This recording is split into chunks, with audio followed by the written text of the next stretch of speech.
ngelihat bagaimana MU juga ada kesalahan di awal, bahkan ketinggalan 2-0 sangat cepat. Lewat Lisandro sama si Dalot juga banyak blunder dan juga bola mati. Ini menandakan MU PR-nya apa sih Mas? Transisinya kok sering banget, masih PR banget 3 pertandingan ini ya? Iya, itu kan nggak hampir mustahil lah ya terjadi corner di sisi situ lu jadi gol di sisi seberang gitu kan. Maksudnya lu in the attacking position tapi lu bisa ya mungkin emang larinya kenceng banget ya pemain Forest itu emang larinya kenceng banget sehingga bisa menjadi gol. Cuman ya tetap aja nggak bisa disalah. Gol pertama itu kan Onana lagi kocak-kocaknya kocak. Sama kayak Ramsdale. Gol kedua. Ya, tapi backnya sih menurut gue yang lebih gue salahin sih. Yang Rashford itu pertama kan? Oh ya pertama iya. Iya dia udah jatuhin di. Ya kalau heading itu kan bisa terjadi pas bolanya sampai persis di kepalanya. Dan dia nggak berlari nyamber bola lagi. Dia betul-betul cuma set loncat begitu. Berarti kan lu nggak di cover pemain ini. Emang masih menjadi masalah. Selain tadi transisi di mana emang selalu kita bilang gimana Casemiro harus mengcover area yang cukup luas sehingga transisinya agak berantakan. Lalu dead ball situation itu juga menjadi masalah di United dari musim kemarin. Lagi-lagi terjadi di musim ini. Tambah lagi Varane kayaknya mengalami cedera ya. Iya. Ya itu PR lagi buat United. Jadi memang selain lo masih sibuk ngurusin striker di depan, tapi tengah dan juga belakang sebetulnya belum baik-baik gitu loh, masih mengalami gol-gol yang di musim lalu masih menjadi masalah buat United. Tapi kalau melihat bagaimana fighting spirit, reaksinya terlalu overhype ya coach, karena lawannya juga Forest gitu. Ya overhype nggak. Lu mau overhype atau enggak, ini IPL, ini bukan Liga Gurun Pasir di mana tim-tim besar pasti menang lawan tim. Ya lu kan kadang suka ngatain tim mediocre kalau kalah sama tim mediocre. Iya betul, harusnya memang nggak boleh terjadi. Tapi di IPL kita tahu bahwa semua bisa saling mengalahkan. Nggak ada game yang gampang lah, kasarnya begitu. Bahwa lu ketemu Forest, gue udah bilang minggu lalu di preview.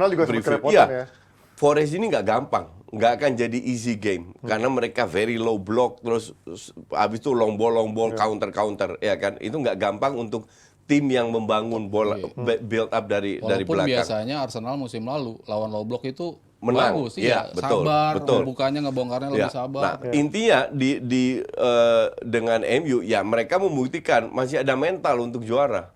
Mau itu penalti atau enggak whatever lah. Pokoknya intinya adalah lu bisa bounce back, ya kan? Dan di preview gue bilang MU butuh kemenangan ini. Mau main jelek, mau main apa, MU butuh kemenangan biar percaya diri pemain ini meningkat. Karena ini bukan hanya masalah menang kalah. Ini masalah suasana internal, masalah moral. Pada saat lu menang main jelek, minimal lu udah oke lah, kita lihat apa yang harus kita perbaiki, minimal kita masih right on track. Kalau MU kalah, ketinggalan lebih jauh lagi. Sekarang menang aja masih dipantatin sama Arsenal. Iya kan? Arsenal dipantatin sama Spurs. Enggak, Arsenal enggak. Poin sama sama City. Beda sisi gol. Enggak, tapi poin sama. Lebih produktif Tottenham tuh berarti. Ya, whatever, pokoknya poinnya sama. City dipantatin sama City doang. Emang City main bagus 3 pertandingan? Enggak. 0. Cukup untuk menang. Cukup untuk menang, ya betul. Kan dia Tapi gitu. levelnya tahun lalu masih jauh. Oh, iya. Sheffield itu karena pemainnya bapuk aja, 2 peluang gede loh. Di menit-menit terakhir. Iya kan? Artinya nggak ada satu tim yang benar-benar perform. Cuman kayak Liverpool dengan 10 orang bisa bangkit lagi, itu kan luar biasa. MU ketinggalan 2-0 di kandang bisa menang, itu mental semua. Arsenal lawan 10 orang kebobolan seri di kandang sendiri, kurang tai apa sih? Mental itu, mentalnya kurang bagus maksudnya. Mentalnya tokai. Tapi Mas, ini kan kalau ngeliat MU kemarin golnya lagi-lagi bukan dari strikernya. Berarti kan ada masalah nih, 3 pertandingan striker-strikernya masih kelihatan mendelep semua gitu kan. Rashford kemarin walaupun kontribusi tapi masalah. untuk mencetak golnya dia nggak ada. Anthony juga kemarin walaupun ada peluang tapi dia nyetak golnya nggak ada. Efektivitasnya nggak ada di sana. Akhirnya Casemiro lagi, Bruno lagi harus ngangkat. Apa yang masalah jadi lini depan dari MU kemarin? Nggak masalah sih, asal mereka bisa, justru pemain-pemain yang datang dari lini kedua itu kan menjadi jawaban. Ketika emang depan lo nggak punya, ya lo harus bisa jawab. Dan itu bisa dijawab. Rashford tampil di kiri, emang bagusnya di kiri kan. Umpannya datang dari situ. Bruno nggak maruk, dapat bola dia pantulin lagi ke tengah. Itu kan maksudnya gol-gol itu gol-gol yang betul-betul tersetup dengan bagus gitu. Eriksen bisa nyamber bola itu untuk gol pertama, itu juga menjadi sebuah hal yang menurut gua sisi positif dari United. Kalau Martial nggak ada positifnya lah kemarin. jelas. Agresivitas Rashford untuk bisa winning the penalty itu juga harus Ya. Walaupun masih ada yang berani yang ngedebatin itu katanya nggak penalti ya. penalti lah. Penalti ya, jelas ya. Yang mana? Yang Rashford, Yang di pinggir yang cuma yang dikenain paha. Yang pelanggaran jadi penalti. yang Itu ada yang penaltinya- ngedebatin katanya Oh ya, penalti. enggak itu Katanya penalti itu. diving, Penalti, Rashford. penalti. Enggak itu penalti itu. Masih aja ngedebatin kan. Nah, kalau lihat Martin yang depannya ini PR nggak atau ini sama kayak Mas Aryo, it's Enggak, good musim depan itu udah di bawah Rangnick itu udah jadi PR. musim lalu. Ya, sorry, musim lalu di bawah Rangnick PR, terus di bawah Ten Hag, nggak selalu perform. Kita tahu mereka terlalu tergantung sama Rashford. 6 bulan, pertama 7 bulan, 3 bulan terakhir flop. Ya. Karena Rashford lagi menurun, nggak ada yang bisa cetak gol. Habis Piala Dunia flop. Ya, itu yang jadi masalah. Maka dari itu, Ten Hag juga nggak tolol kali. Gue butuh striker. Iya, Budget lu berapa? Cuma 70. Ya, 70 selevel Højlund dan Vlahovic. Sama Nunes. Kayak Sama Nunes.